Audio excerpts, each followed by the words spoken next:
আমাদের যত logical thinking, আমরা যে প্ল্যানিং করি, আমরা যে বুঝি কোনো একটা কিছু আমার করা উচিত, কোনো একটা কিছু করা উচিত না, এই সব কিছু বুঝে হচ্ছে প্রিফ্রন্টাল কর্টেক্স। আর আমাদের ক্ষুধা, তৃষ্ণা, ঘুম, নেশা, স্পেশালি সব অ্যাডিকশন, ওই সব কিছু করে সিস্টেম 1 বা লিম্বিক ব্রেন। এটা হচ্ছে আমাদের আদি ব্রেন। এই আদি ব্রেন যেটা আমাদের একদম আগে থেকে বেশি অ্যাক্টিভেটেড ছিল, সেই ব্রেনটুকু নর্মালি অপারেট করে হচ্ছে, যেহেতু নেশা রিলেটেড জিনিসগুলো বললাম না, ও সব কিছু শর্ট টার্মে চিন্তা করে। ওর ক্ষুধাটাও আগে এখনই মেটাতে চায়, ওর ঘুমটা সে এখনই ঘুমাতে চায়, যেটাতে সে ডোপামিন হিট পাচ্ছে সেটা সে এখন করতে চায়। আর এই প্রিফ্রন্টাল কর্টেক্স ওকে কন্ট্রোল করতে চায় বারবার, বারবার ওকে বোঝাতে চায়, ভাই এটা তোর জন্য ভালো হবে না, এটা আমাদের জন্য ভালো হবে না, কিন্তু ও এর কোনো কথাই শুনে না। কারণ যে মোমেন্ট আপনি হচ্ছে বাসায় যাবেন, বিছানায় শুবেন, ফোন হাতে নেবেন, ভাই করো না, এটা করা যাবে না, এটা করলে তোমার পরে খারাপ লাগবে, সামনে খারাপ হবে, আল্লাহ গুনাহ দিবে, ও কোনো কথাই শুনবে না, ও অটোমেটিক্যালি করবে। সো আমাদের জানতে হবে এই লিম্বিক ব্রেনকে আমরা কিভাবে ট্রেন করতে পারি। আমাদের আজকে যে আলাপটা, এই আলাপটা বেশ ইম্পর্টেন্ট, আমার মনে হয় খুব সিগনিফিকেন্ট এবং বেশ ব্যাপক, এবং সেটার জন্য একটু মানসিক প্রস্তুতি দরকার। তো আমরা সবাই কি কষ্ট করে একটু দাঁড়াতে পারি? ওকে, এইটা আমার ট্রেডমার্ক হয়ে গেছে অলরেডি। ওকে, সবাই আমরা দাঁড়িয়েছি যেহেতু, আমরা একটু আমাদের ডিফারেন্ট একটা পজিশনে গেলাম, হাত পা একটু নাড়ি, একটু স্ট্রেচিং করি। সো অনেকক্ষণ ধরে একদম জ্যাম লেগে গেছে, ব্রেইন পর্যন্ত ব্লাড যাচ্ছে না যেহেতু, সো আমরা একটু আবার একটু নিজেকে রিভাইভ করে নিই। ওকে, এবার বসবো, কিন্তু কেউ পা ক্রস করে বসবো না, পা সবাই মাটিতে দিয়ে বসবো, স্ট্রেট হয়ে বসবো, যেন বডিটা ব্যালেন্সড হয়ে থাকে, তাহলে আমাদের মনোযোগ ফুললি আমরা যেখানে মনোযোগ দিতে চাচ্ছি সেখানে থাকবে। ঠিক আছে, এবার একটু চোখ বন্ধ করবো সবাই, সময় খুব কম, সবকিছু আমরা একটু দ্রুত করবো। চোখ বন্ধ করে সবাই একটু পেটে হাত রাখবো, তলপেটে হাত রাখবো, সবাই নাক দিয়ে দম নিব, এবং খেয়াল করব, চেষ্টা করব বুক না ফুলে যেন আমাদের পেট ফুলে, এবং মুখ একটু ছোট করে, আমরা মোমবাতি যদি নেভাতে চাই তখন যেভাবে করে ফু দেই, সেভাবে অল্প অল্প করে আস্তে আস্তে করে ফু দিয়ে আমরা বাতাসটা বের করে দিব। আবার একটা লম্বা দম নেই, চোখ বন্ধ, সামনে, ওকে, ছেড়ে দিই। আরেকবার লম্বা দম নেই, ওকে, ছেড়ে দিই। এবার চোখ খুলি। সবাই আগের চেয়ে একটু বেশি অ্যাওয়ার না? আর একটু লম্বা সময় থেকে করতে পারলে ভালো হতো, বাট আমাদের সময় খুবই কম। সো আমার টপিক হচ্ছে রমাদান রোড ম্যাপ, আর আজকের যে প্রোগ্রাম সেটার টপিক হচ্ছে প্রোডাক্টিভ রমাদান সেমিনার। সো প্রোডাক্টিভিটি এটাও কমন থাকবে, প্লাস রোড ম্যাপও কমন থাকবে। বাট রোড ম্যাপ কথাটা মাথায় আসলে প্রথম যে একটা প্রশ্ন মাথায় আসে, কিসের রোড ম্যাপ? কোথায় যেতে চাচ্ছি আমরা? কারো কোনো আইডিয়া আছে যে রমাদান আল্লাহ আমাদেরকে আসলে ঠিক কেন দিয়েছে? রমাদানটা শেষ হওয়ার পর আমাদের ঠিক কোথায় পৌঁছানোর কথা? কারো কোনো ওয়ার্ড কি মাথায় আসে? জোরে বলতে পারেন। তাকওয়া, রাইট, মুত্তাকি। সূরা বাকারাতে আল্লাহ রাব্বুল আলামিন বলেছেন, ইয়া আইয়ুহাল্লাযিনা আমানু কুতিবা আলাইকুমুস সিয়াম কামা কুতিবা আলাল লাযিনা মিন ক্বাবলিকুম লাআল্লাকুম তাত্তাকুন। সো তাত্তাকুন, বা আমরা তাত্তাকুন ওয়ার্ডটা কিন্তু ভার্ব, নট মুত্তাকি। ভার্ব, তার মানে হচ্ছে we have to keep doing it, we have to keep doing তাকওয়া। সো তাকওয়া কিপ ডুইং করার উপায় কি, বা তাকওয়া সবসময় করতে থাকার উপায় কি? তাকওয়ার কমন অর্থ আপনারা কার মাথায় কি আছে একটু জোরে বলেন? আল্লাহ ভীতি। ওকে, কেউ কেউ বলেন আল্লাহর প্রেজেন্স, বা আল্লাহকে যে অনুভব করা, আল্লাহ যে আমাদের সাথে সবসময় আছেন, সেটা হচ্ছে তাকওয়া। সো আল্লাহর প্রেজেন্স বা আল্লাহ যে সমস্ত কিছুর উপর পাওয়ারফুল, এটা কিন্তু শয়তানও জানে, তাই না? বাট ওর কি তাকওয়া আছে? অনেকেই কিন্তু আমরা জানি, এবং আল্লাহকে আমরা ভয়ও পাই, কারণ যখন ওই যে প্লেনটা একটু একটা পকেটে পড়ে, এয়ার পকেটে, কিংবা কোনো একটা বিপদে পড়ি, তখন তো আমরা আল্লাহকে ডাকি, অনেকেই ডাকি। সো আল্লাহর ভয় অনেকেরই আছে, আল্লাহ যে শাস্তি দিবে, অনেক চোরও এই জন্য চুরি করে না অনেক ইম্পর্টেন্ট জায়গা থেকে বা একটা উপাসনালয় থেকে, তাই না? কিন্তু তাকওয়া ব্যাপারটা কখন তৈরি হয়? যখন সেই আল্লাহ ভীতিটা ট্রান্সলেটেড হয়, আল্লাহ যা বলছেন সেটা আমরা করতেছি কন্টিনিউয়াসলি, এবং আল্লাহ যা বলেননি, যেগুলো করতে নিষেধ করেছেন, সেগুলো আমরা কন্টিনিউয়াসলি অ্যাভয়েড করতেছি, তাই না? মানে খুব কমনলি, খুব গ্রস মার্জিনে যদি বলি, তারপর অনেক বিশাল এক্সপ্লেনেশন আছে, সেইটাতে আমরা যাবো না। আমরা খুব সহজভাবে আনতে চাচ্ছি যেন আমরা প্রোডাক্টিভিটিকে এটার সাথে কানেক্ট করতে পারি, এবং পুরো জিনিসটা একটা মিনিং তৈরি হয় আমাদের কাছে। সো এই তাকওয়াকে আমরা অবলম্বন করতে পারছি আসলে। আমরা কতগুলো রমাদান জীবনে কাটিয়েছি, কিন্তু রমাদানগুলো শেষ হয়ে গেছে। কয়জনের আসলে তাকওয়ার লেভেলটা আসলে আপগ্রেডেড হয়েছে, বা রমাদান শেষ হওয়ার পর কন্টিনিউয়াসলি তাকওয়া অবলম্বন করতে থাকতে পেরেছে? খুব কম। কিন্তু কেন আমরা পারি না, কেন এই জিনিসটা করা এত ডিফিকাল্ট, সেটা নিয়ে আমরা আজকে আলাপ করবো, এবং সেটার সাথে আমরা বোঝার ট্রাই করবো যে প্রোডাক্টিভিটিরও একটা কানেকশন আছে। কিভাবে কানেকশন আছে সেটা আমরা বুঝবো, এবং এমন একটা কনসেপ্ট আমরা আজকে বুঝবো, এমন একটা আইডিয়া পাবো আজকে, যে আইডিয়াটা যদি আমরা ইন্টারনালাইজ করতে পারি, নট অনলি তাকওয়া, আমাদের প্রোডাক্টিভিটিও ইনক্রিজ হবে ইনশাল্লাহ। আমরা যে করতে চাই, যে কোনো ধরনের সফলতা অর্জন করতে চাই, সেটা করা আমাদের জন্য ইজিয়ার হবে ইনশাল্লাহ। আমি আপনাদেরকে এখন একটা কাজ করতে বলবো। নাম্বার ওয়ান, এই কাজটা খুব ইম্পর্টেন্ট। আপনার সবার কাছে কি কাগজ কলম আছে? ওকে, কাগজ কলম যদি কারোর কাছে না থাকে, মনে মনেই ঠিক করেন। 3টা জিনিস আপনারা বলবেন যেগুলো আপনারা করতে চান, রেগুলারলি করতে চান, কিন্তু রেগুলারলি ফেল করেন, করা হয়ে ওঠে না। 3টা জিনিস, কেউ যে কোনো জোরেও বলতে পারেন কি কি এক্সাম্পল আছে। এক্সারসাইজ করতে চাই আমরা, তাড়াতাড়ি ঘুমাতে চাই, ভালো খাবার খেতে চাই, রেগুলারিটি মেনটেন করতে চাই, তাই না? এরকম তিনটা জিনিস মনে রাখেন, জাস্ট তিনটা। তারপর আমরা দেখতেছি এটা নিয়ে আমরা একটা জিনিস করবো। এইবার আপনারা এমন তিনটা জিনিস বলেন যে তিনটা জিনিস আপনারা করতে চান না কিন্তু করে ফেলেন বারবার। মোবাইল ইউজ, রিলস, আর অতিরিক্ত ঘুম, দেরিতে ঘুম, অলসতা। ওকে, তিনটার বেশি পেয়ে গেছি, কিন্তু এগুলো মনে হয় সবারই কমন মোটামুটি, তাই না? সো তিনটা আমরা পেয়ে গেছি। এবার আমরা একটা মজা জিনিস করবো। আমরা একটা ম্যাট্রিক্স আছে, মানে ম্যাট্রিক্স বলতে যে একটা ঘর আছে, আমরা বলার চেষ্টা করবো আমাদের যে যে তিনটা করে আমরা ঠিক করেছি ওগুলো কোন অংশে পড়ে। একটা হচ্ছে ওয়ান্ট বাট ক্যান নট, অর্থাৎ করতে চাই কিন্তু করতে পারি না।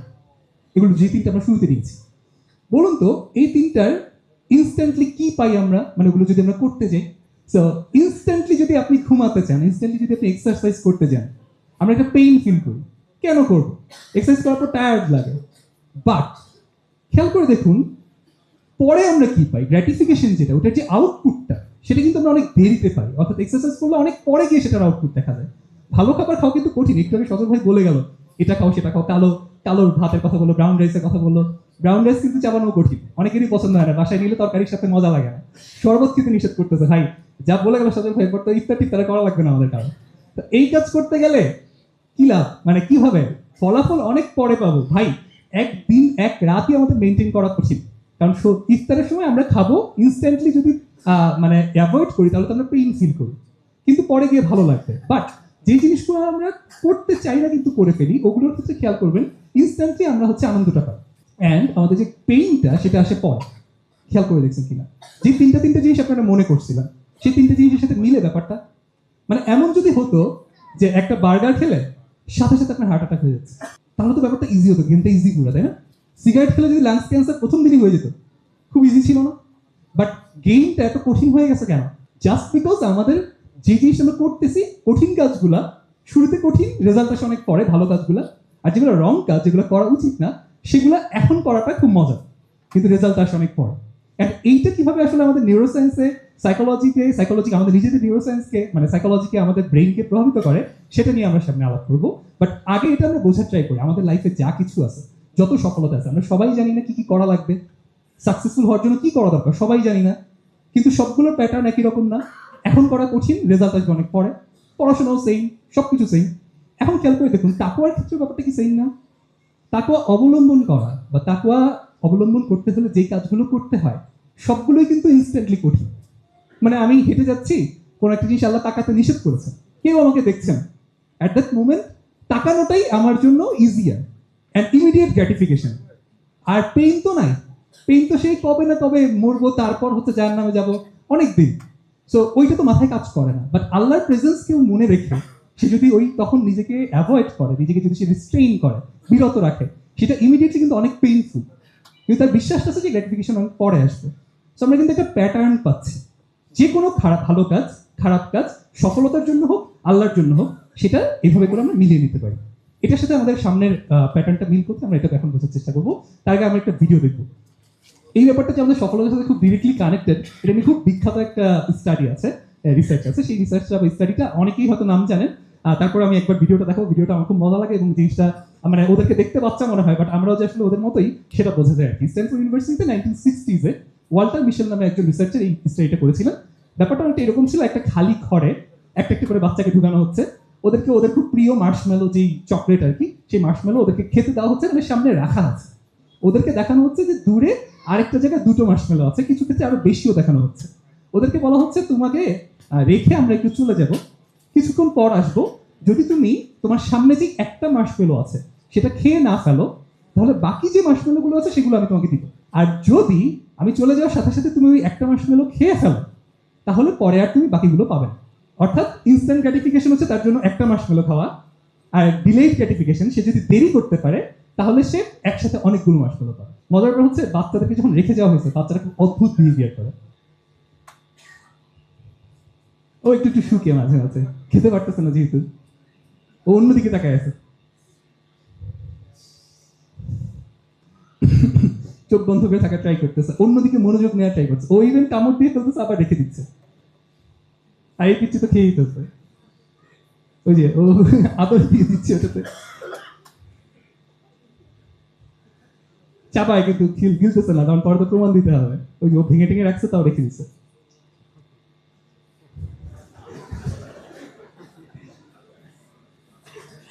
অ্যান্ড ফাইনালি যখন তাকে দুইটা দেওয়া হয়েছে, ও খুব খুশিতে দুইটা একসাথে খেয়ে গেছে। ওকে, সো নিজেদের সাথে মিল পাচ্ছেন কোথাও? মানে ফোনটা ধরতে ইচ্ছা করে, ঘুমানোর দরকার এখন, কিন্তু ফোনটা ধরি, ইমিডিয়েটলি তো একটা মাস হলো পাবেন। বাট আমাদের ক্ষেত্রে খেয়াল করে দেখছেন, আমাদের ক্ষেত্রে কিন্তু গ্র্যাটিফিকেশন পরে যেগুলো আসবে সেগুলোর পরিমাণ আসলে আনবিলিভেবল অ্যামাউন্টের। আল্লাহ এই জন্য কিন্তু আমাদেরকে কমিট করছেন অনেক বেশি। আমাদেরকে স্কুল কলেজে থাকতে বলে যে একটু ভালো মতো পড়ো, একটু ধৈর্য ধারণ করো, কলেজে উঠতে সব শেষ হয়ে যাবে। কলেজের পর বলে আবার ভার্সিটি উঠলে শেষ হয়ে যাবে, ভার্সিটি উঠলে বলে হচ্ছে এবার চাকরির প্রিপারেশনটা ঠিক মতো নাও। বাট আল্লাহরটা কিন্তু এরকম না। আল্লাহর যে প্রতিশ্রুতি সেটা খুব অবভিয়াস এবং একটা টাইমলাইন ফিক্স, আর সেটা করার পর আমরা হচ্ছে সেটা পাবো, সেটা শিওর। এই শিওরিটিটা থাকার পরও, এই ইমানটুকু থাকার পরও আমরা কিন্তু তাকওয়া মেনটেন করতে পারি না। আর এই মেনটেন করতে না পারার পেছনে যে সায়েন্সটা, সেটা আমরা বুঝলে আমাদের মেনটেন করাটা ইজিয়ার হয়ে যায়। একটু দেখি রমাদানের সাথে এটা কিভাবে কানেক্টেড, জাস্ট এইটা একটু কানেক্ট করি আমরা। ডিলেইড ফুড, ডিলেইড ইন্টিমেসি, তাই না? মানে আমাদের যে খাবার, আমাদের যে স্ত্রী বা পুরুষ স্বামী সংসর্গ, সেই সবকিছুকে আল্লাহ আমাদেরকে দেরি করাচ্ছেন। এটা কিন্তু হালাল একটা জিনিস, তাই না? মানে হারাম কিছুকে যদি আল্লাহ এভাবে ট্রেন করতেন দিয়ে, যেটা দিয়ে বলতেন যে আচ্ছা এটা একটু পরে করো, তাহলে তো এটা হলো না। হালাল কিছু দিয়ে আমাদেরকে ট্রেন করাতে হবে। তো আমাদেরকে যখন ডিলেইড কিছু একটা দিচ্ছেন এবং দিন শেষে আমরা সেটা আবার অ্যাক্সেস করতে পারছি, তার মানে হচ্ছে আল্লাহ অ্যাকচুয়ালি আমাদেরকে ট্রেন করছে। আল্লাহ আমাদেরকে ট্রেন আপ করছেন যেন আমরা ডিলেড গ্র্যাটিফিকেশনকে ইনস্ট্যান্ট গ্র্যাটিফিকেশনের উপরে প্রায়োরিটি দিই। আমরা যেন সবসময় ইনস্ট্যান্টলি যেটা পাওয়া যায় সেটা না করে পরে যেটা বেশি ইম্পর্টেন্ট সেটা করি। কিন্তু এত ট্রেনিং এর পর, বছরের পর বছর যে ট্রেনিং হচ্ছে, আইডিয়াল আউটকাম কি হওয়ার কথা ছিল? আমরা প্রত্যেকে তো ডিলেড গ্র্যাটিফিকেশনে প্রো হয়ে যাওয়ার কথা, তাই না? ফোন টোন তো কোনো বিষয়ই হওয়ার কথা না। এইসব অ্যাডিকশন 30 দিন ধরে ট্রেনিং চলছে, কিন্তু প্রত্যেকের অবস্থা তো ইভেন সারাদিনের ট্রেনিং এর পরে সন্ধ্যার পরে শেষ, তাই না? সন্ধ্যার পরেই তো আবার আমরা আগের প্যাটার্নে ফিরে যাই। অনেকে ভাবে কি রোজা আছি, হারাম কিছু খাবো না। ও হচ্ছে রোজার পরে, মানে ইফতারের পর সিগারেট খেতে যায়, ইফতারের পর সে টিভিটা অন করতেছে, ইফতারের পর সে মুভি দেখতেছে, গান শুনতেছে, কারণ রোজা অবস্থায় এটা করা যাবে না। সো ডিলেড গ্র্যাটিফিকেশন প্রো না হয়ে, যেখানে আমাদের রোজা রাখার পর, রমাদান শেষ হওয়ার পর আমাদের পার্সোনাল লাইফে যে কোনো হ্যাবিট, সেটা এক্সারসাইজ হোক, ঘুম হোক, সব পারফেক্ট হয়ে যাওয়ার কথা ছিল। একদম পারফেক্ট হয়ে যাওয়ার কথা ছিল, কারণ এটা ট্রেনিং, আল্লাহর দেয়া ট্রেনিং। আমাদের প্র্যাকটিস, যত ধরনের সাকসেসের রাস্তা আছে, আমাদের পড়াশোনা হোক, ব্যবসা হোক, সব পারফেক্ট হয়ে যাওয়ার কথা ছিল। কিচ্ছু হচ্ছে না। কেন হচ্ছে না? কারণটা আমরা খুঁজে বের করার ট্রাই করবো। জাস্ট অপোজিটটা হচ্ছে বেশিরভাগ ক্ষেত্রে, because we are missing the essence of the Ramadan. রমাদানের এই এসেন্সটা, রমাদান যে আসলে আমাদেরকে এটা ট্রেন করার চেষ্টা করছে, সেটা আমাদের কারো মাথায় নেই। অ্যান্ড মোস্ট অফ দ্য কেসে আমাদেরকে এটা কিন্তু কন্টিনিউসলি বলা হয় যে এটা একটা ট্রেনিং এর মাস, এটা এটার মাস, সেটার মাস, কিন্তু আমরা জিনিসটাকে আত্মস্থ করতে পারি না। বাট আমরা আজকে এমন একটা প্রসেস শেখার চেষ্টা করবো, যেটার মাধ্যমে শুধুই 30 দিন না, ইনশাআল্লাহ পরে আমরা এই প্রসেসটা কন্টিনিউ করবো, এবং এই 30 দিন আমরা একটা রিগোরাস ইন্টেন্সিভ ট্রেনিং এর মধ্যে দিয়ে নিজেদেরকে নিয়ে যাবো, এই এসেন্সটা নিজেদের লাইফে কাজে লাগানোর মাধ্যমে। কিভাবে করবো সেটা দেখবো এখন। তার আগে একটুখানি নিউরোসায়েন্স জেনে নিই। মানে কিভাবে করবো সেটা বুঝতে হলে আমরা এই পার্টটুকু যদি বুঝি, আমাদের জন্য অনেক ইজিয়ার হবে। আমাদের ব্রেন, মানে এটা কিন্তু সামনের দিকটা, মানে আমার মাথার যে দিকটা, এটা হচ্ছে ব্লু পার্টটা, আর ভেতরের যে পার্টটা একদম ঘাড়ের উপর, মাথার ভেতরে, সেটা হচ্ছে লাল পার্টটা।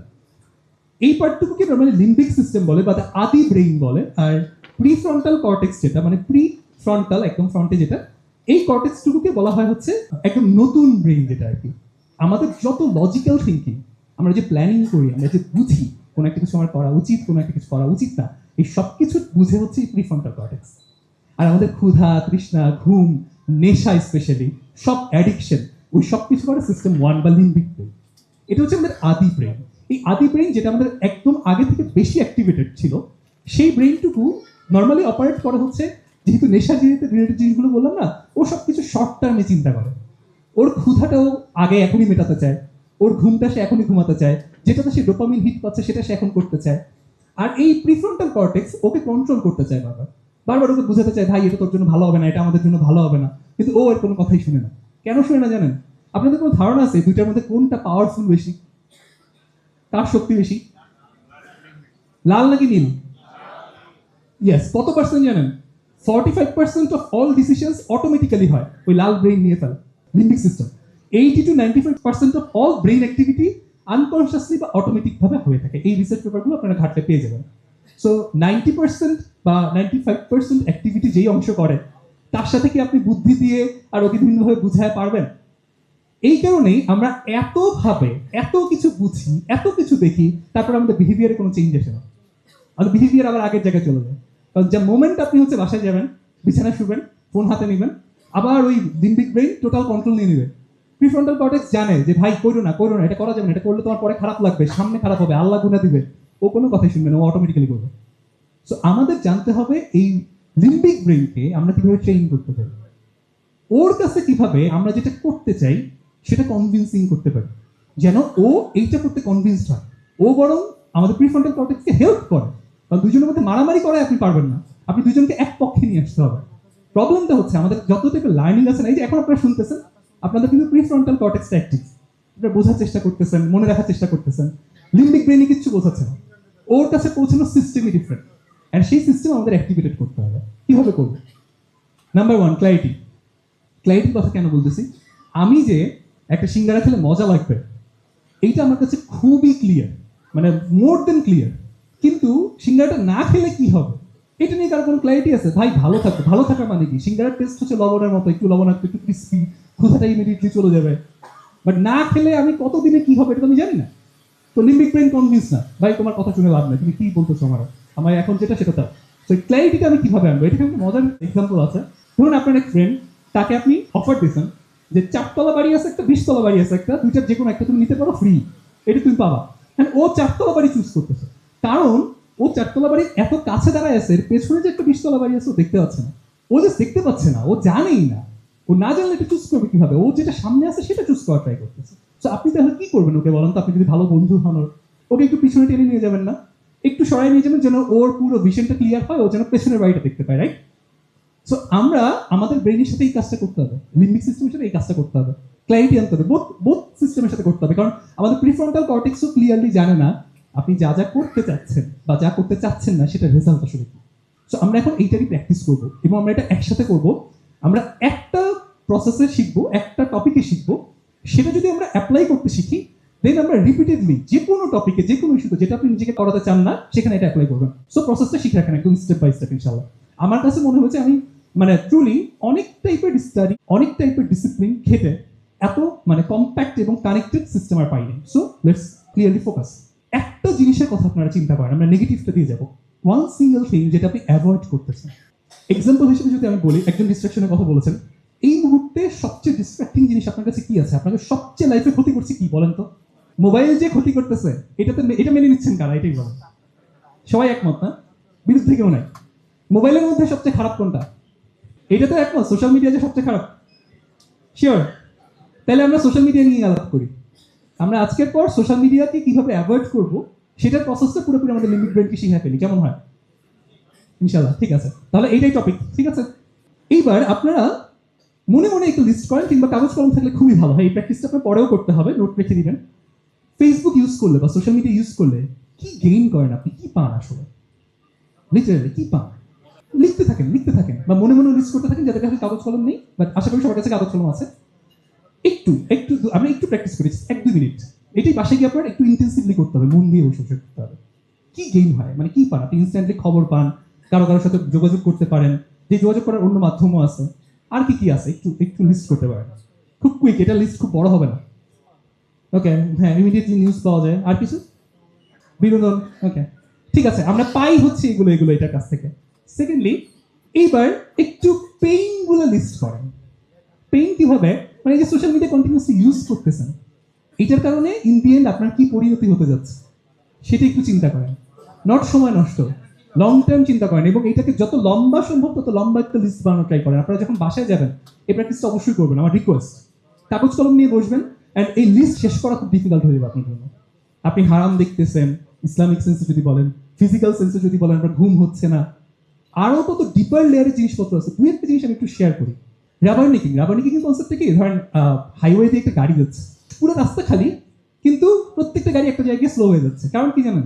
একটা অ্যাক্সিডেন্ট হয়েছে একটু আগে, গাড়ির সাইডে চাপায় রাখা হয়েছে, কিন্তু সবাই সাইডে যাওয়ার সময় একটু দেখতে চায়, দেখতে গিয়ে স্লো হয়ে যায়। এটাকে বলে রাবার নিকিং। এই যে ঘা লম্বা করে একটু বোঝার ট্রাই করা কি হয়েছে। তো মানুষের একটা কমন টেন্ডেন্সি হচ্ছে সে নেগেটিভ যে কোনো কিছুতে খুব অ্যাট্রাক্টেড হয়।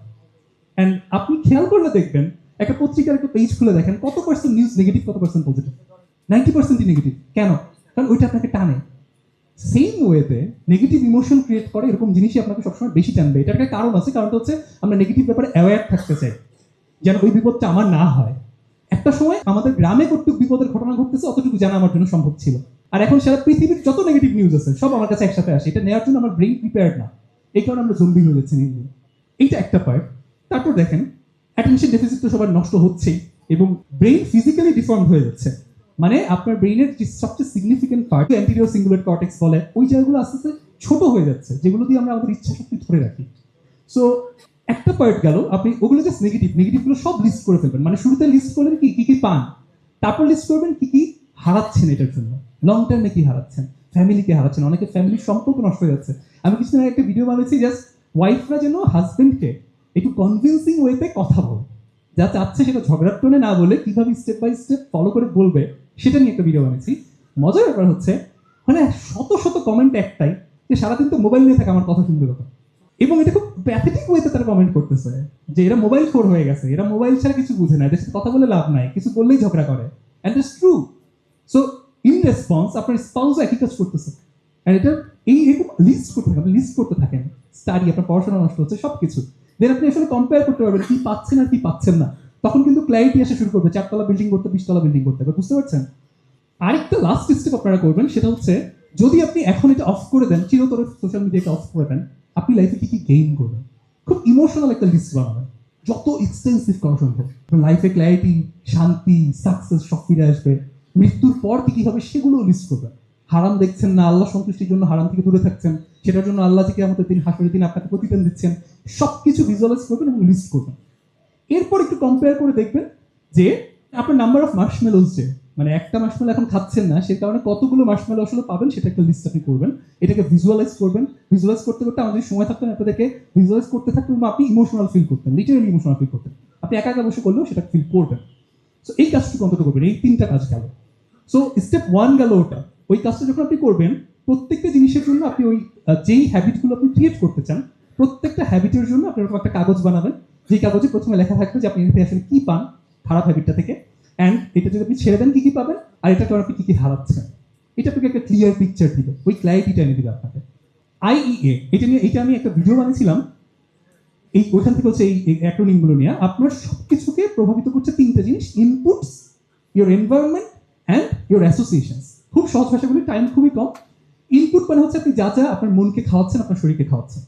সো আপনি সোশ্যাল মিডিয়াকে টার্গেট করেছেন, সোশ্যাল মিডিয়ার সাথে কানেক্টেড বা সোশ্যাল মিডিয়াকে আপনাকে পুশ করে এরকম যে কোনো ইনপুট থেকে আপনার দূরে থাকতে হবে। এনভায়রনমেন্টটাকে ক্লিয়ার করতে হবে। কিভাবে ক্লিয়ার করবেন আপনি? আপনি আপনার ফোনকে বাসায় একটা রুমে রেখে দিতে পারেন। আগে ল্যান্ডফোন ছিল না, তখন মানুষ কন্ট্যাক্ট করে নাই, আপনি বলছেন যে যোগাযোগ করা যায়। আপনার বিনোদনের তো দরকার নাই ফোন থেকে, আপনি ফোনটা একটা রুমে রেখে দেন, যখন কোনো দরকার করবে ওই ফোনের রুমে গিয়ে ইউজ করতে হবে। পুরো বাসায় এই রুলটা এস্টাবলিশ করে দেন। এখন কি পরিমাণ চেঞ্জ হয়, এনভায়রনমেন্ট চেঞ্জ করেন, আপনাকে হেল্প করবে তখন। অ্যান্ড লাস্টলি যেটা ছিল সেটা হচ্ছে অ্যাসোসিয়েশন। যারা যত বেশি অ্যাডিক্টিভ তাদের থেকে তত বেশি দূরে থাকেন, কিংবা আপনার যত অ্যাসোসিয়েশন আছে, আপনার চারপাশে যত মানুষ আছে তাদেরকে অ্যাডিকশন থেকে বের করে আনার চেষ্টা করেন। চ্যালেঞ্জ নেন, যে আপনার ওয়াইফের সাথে আপনি চ্যালেঞ্জ নেন, আপনার ছেলেমেয়ের সাথে চ্যালেঞ্জ নেন, দেখি আজকে কয়েক ঘন্টা আমরা এটা থেকে দূরে থাকতে পারি। এরকম করে করে করে করে নিজেকে আস্তে আস্তে বের করে আনতে হবে ইনশাআল্লাহ। এটা গেল স্টেপ 2। স্টেপ 1 কি আছে মনে আছে নিশ্চয়ই? স্টেপ 2। স্টেপ 3 হচ্ছে একটা রিচুয়াল তৈরি করতে হবে। ওই যে লিম্বিক ব্রেইনকে ইমোশন দিয়ে হিট করতে হয় সবসময়।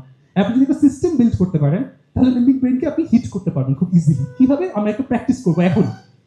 প্রথমটা হচ্ছে আপনি যখনই ওইটার মুখোমুখি হচ্ছেন, আল্লাহর কাছ থেকে শেল্টার চান, আউযুবিল্লাহ পড়েন, শয়তান তাহলে প্রভাব হারিয়ে ফেলবে। অ্যান্ড দেন আপনাকে নিজেকে কন্ডিশনিং করতে হবে। কন্ডিশনিং এর প্রসেসটা আমরা এখন একে প্র্যাকটিস করতে পারি। সবাই একটু আরেকবার দাঁড়াবো প্লিজ। দাঁড়ানোর কারণ হচ্ছে আপনি নর্মালি বসে বা শুয়ে অবস্থাতে কিন্তু ফোনের কাছে চলে যান। সো যখন ফোন ওরকম আবার টেনে ধরবে আপনাকে, দাঁড়িয়ে যাবেন, দাঁড়িয়ে হাতটা মুষ্টি করবেন। সবাই হাতটা মুষ্টি করি। অ্যান্ড তখন মনে মনে বলবো, বাট এখন সবাই একসাথে বলবো।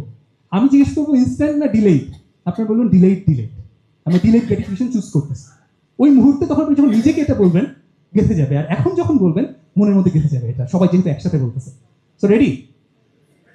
ইনস্ট্যান্ট না ডিলেইড? ইনস্ট্যান্ট না ডিলেইড? লোভ নাকি ধৈর্য? লোভ নাকি ধৈর্য? হাতের মুষ্টি যত স্ট্রং হবে, ইমোশনালি আপনি যত কানেক্টেড ফিল করবেন এর সাথে, ওই মোমেন্টে এটা ততটা হেল্প করবে বা বুঝতে পারেন। সো এই জিনিসটা, এই যে কন্ডিশনিংটা নিজের সাথে, রাইট অ্যাট দ্যাট মোমেন্ট আপনি তো সব কিছু করছেন, এনভায়রনমেন্ট ঠিক করছেন, সব করছেন, বাট এরপরও এটা আপনাকে হেল্প করবে ওই মোমেন্টে একটা বুস্ট দেওয়ার জন্য। অ্যান্ড ফাইনালি এটা রিপিট করতে থাকেন আপনার যে মাসল, ওই হ্যাবিট মেকিং যে মাসলটা, ওই মাসলটা শক্তিশালী হবে, ইমান স্ট্রঙ্গার হবে, অ্যান্ড ফাইনালি আপনার একটা আইডেন্টিটি তৈরি হবে যে আপনি একজন মুত্তাকি কন্টিনিউয়াসলি হতে তাকওয়া অবলম্বন তাত্তাকুন করতে করতে আস্তে আস্তে আপনি মুত্তাকি হয়ে উঠবেন। এবং এইটা ইঙ্গিত করেছেন রাসূল সাল্লাল্লাহু আলাইহি ওয়াসাল্লাম, ইঙ্গিত করেছেন অ্যাকচুয়ালি এই হাদিসটা যখন আমি পড়ছিলাম, এটা নর্মাল ওই যে বলেছে না যে কেউ যদি রোজা থাকা অবস্থায় জেগে উঠে তারপর সে কোনো ধরনের খারাপ ওয়ার্ড ইউজ করবে না, এবং কেউ যদি হচ্ছে তার কাছে এসে ঝগড়া করতে চায় তাহলে সে বলবে আমি রোজা রেখেছি, তাই না? কিন্তু এখানে ওয়ার্ডটা খেয়াল করেন, ইন্নি সইমুন কিন্তু নাউন, মানে আমার একটা কনস্ট্যান্ট ফর্ম, আমি কিন্তু রোজাদার। সো আমার যে আইডেন্টিটি কিন্তু সব চেঞ্জ করে দিচ্ছে, আমার বিহেভিয়ার চেঞ্জ করে দিচ্ছে। সো আমি যদি কন্টিনিউয়াসলি নিজেকে কন্ডিশনিং করি আমি তো মুত্তাকি, সো আমার বিহেভিয়ার চেঞ্জ হয়ে যাবে, আমি রাইট চয়েসগুলো আমি করবো, রং চয়েসগুলো ছেড়ে দেবো ইনশাআল্লাহ। এন্ড ফাইনালি একটা হোয়াই লাগে, তাই না? দেখেন কিসের জন্য করবো এত কিছু, সবকিছুর কথা আল্লাহ রাসূল বলতেছেন যে প্রত্যেকটা ডিড, আদমের সন্তান যা কিছু করে সবকিছু সে ফলাফল 10 গুণ পাবে কিংবা 700 গুণ পর্যন্ত পাবে, শুধু রোজা ছাড়া। সো যেই রোজা, এবং রোজার পরে আল্লাহ বলতেছেন রোজা তো আমার জন্য, এবং এটা রিওয়ার্ড আমি দিব। সো আপনি যদি ভিজুয়ালাইজ করেন, ওই যে গেইনের লিস্ট করতেছেন না যখন, জাস্ট একটা লাইনও যদি থাকে, এটা এমন একটা রিওয়ার্ড যে রিওয়ার্ডটা শুধু আল্লাহ দিবেন, আমি জানিও না, এটা একটা surprise reward. So this should be enough to motivate you, right? So most of the case এই রোজার সাথে তাকওয়াকে যদি আপনি কানেক্ট করেন, কারণ রোজা যদি আপনি রাখেন তাকওয়া অ্যাচিভ না হয় তাহলে তো লাভ হচ্ছে না। সো তার মানে হচ্ছে আমি যদি তাকওয়া অ্যাচিভ করার মতো করে রোজা রাখতে পারি, অর্থাৎ তাকওয়ার এই প্র্যাকটিস করতে পারি, তাহলে ইন দি এন্ড আল্লাহ রাব্বুল আলামিন আমাদেরকে এরকম একটা রিওয়ার্ড দেবেন, তাই? সো এইটা যদি হয় সেই এর জন্য আমরা কাজ করবো ইনশাআল্লাহ। এন্ড ফাইনালি একদম জাস্ট কয়েক সেকেন্ডে একটা গল্প বলে শেষ করবো। এই গল্পটা আমার খুবই প্রিয় এবং আমি ইমোশনাল ফিল করি গল্পটা যখন বলি, সবাই ইমোশন ফিল করে, এবং এই জন্য আমি এটা রিপিটেডলি বলি ওয়াই এর পাওয়ার হিসেবে। আপনারা অনেকেই হয়তো মাইক টাইসনকে চিনেন, মোহাম্মদ আলীকে চিনেন, বাট বাস্টার ডগলাসের নাম আপনারা কোনোদিন শুনেন নাই, কারণ সে খুব আন্ডারডগ, একজন খুব নিচের পারফর্মিং একজন বক্সার ছিল। বাট এই ঘটনাটা খুব ইম্পর্টেন্ট। 1990 সালে কি হয় জানেন, একটা ফাইট ওই মাইক টাইসনের সাথে বাস্টার ডগলাস পড়ে গেছে, এবং বাস্টার ডগলাস এবং মাইক টাইসন যখন 8ম রাউন্ডে, তখন মাইক টাইসন হচ্ছে একটা নকআউট পাঞ্চ করে, সেই নকআউট পাঞ্চে পড়ে যায়, এবং এর আগে কেউ মাইক টাইসনের নকআউট পাঞ্চ খেয়ে উঠে আসে না, বাস্টার ডগলাস উঠে আসে। তার চেয়ে অদ্ভুত ব্যাপার হচ্ছে, এরকম একটা অখ্যাত লোক বিশ্ব চ্যাম্পিয়ন মাইক টাইসনকে 10ম রাউন্ডে গিয়ে নিজে নকআউট পাঞ্চ করে পুরো নকআউট আউট করে দেয় এবং ম্যাচটা জিতে যায়। এইটা আসলে ইম্পর্টেন্ট পার্ট না, একটা খেলার কথা কেন বলতেছি, ইম্পর্টেন্ট পার্টটা অন্য জায়গায়। ইম্পর্টেন্ট পার্টটা হচ্ছে যখন শেষ হয়, সে কাঁপতেছিল, এবং তাকে গিয়ে যখন সাংবাদিকরা জিজ্ঞেস করে তুমি কিভাবে এটা করলে, এটা কিন্তু আগে করে নাই, তখন সে বলছিল যে 3 সপ্তাহ আগে আমার মা মারা গেছে, মা মারা যাওয়ার আগ পর্যন্ত প্রতিবার বলতো মাইক টাইসনের সাথে আমার ছেলে জিতবে। ওনার যে স্ট্রং একটা ওয়াই ছিল, সেই ওয়াই ওই নকআউট পাঞ্চ খাওয়ার মোমেন্টেও কিন্তু তাকে ইন্সপায়ার করছে আবার উঠে আসার জন্য, যেটা অন্য কেউ আগে পারে না। আপনার যদি এরকম একটা ওয়াই থাকে যে আল্লাহর কাছ থেকে আমি এমন একটা জিনিস নিব, যে জিনিসটা আল্লাহ বলেনও নাই, সারপ্রাইজ হিসেবে রেখে দিচ্ছেন, সো দেন এটার জন্য তো তাকে অ্যাচিভ করাই যায়। সো সেই হোয়াই এর পার্টটা কন্টিনিউয়াসলি নিজেকে মনে রাখানো, সেরকম একটা লিস্ট করা, এবং আপনাদের জন্য অ্যাসাইনমেন্ট যেটা থাকবে সেটা হচ্ছে যেভাবেই হোক আপনি যে কাজগুলো করতে চান অন্তত তিনটা কাজ চুজ করেন, তিনটা হ্যাবিট, 3টা গুড হ্যাবিট, 3টা ব্যাড হ্যাবিট, 3টা গুড থিং, 3টা ব্যাড থিং। 3টা গুড থিং এর জন্য একইভাবে লিস্ট করবেন কি পাবেন কি পাবেন না, 3টা ব্যাড থিং এর জন্য একইভাবে লিস্ট করবেন, নিজের ব্রেনের কাছে ক্ল্যারিটি নিয়ে আসবেন এবং হোয়াইটা সেট করবেন। তারপরে কাগজটা পকেটে রেখে দেবেন, প্রতিদিন আপনার হ্যাবিটটা আপনি ফলো করবেন, যখনই ব্রেক করতে ইচ্ছা করবে তখনই ওই কাগজটা খুলে নিজেকে আপনার মনে করিয়ে দেবেন পুরোটা।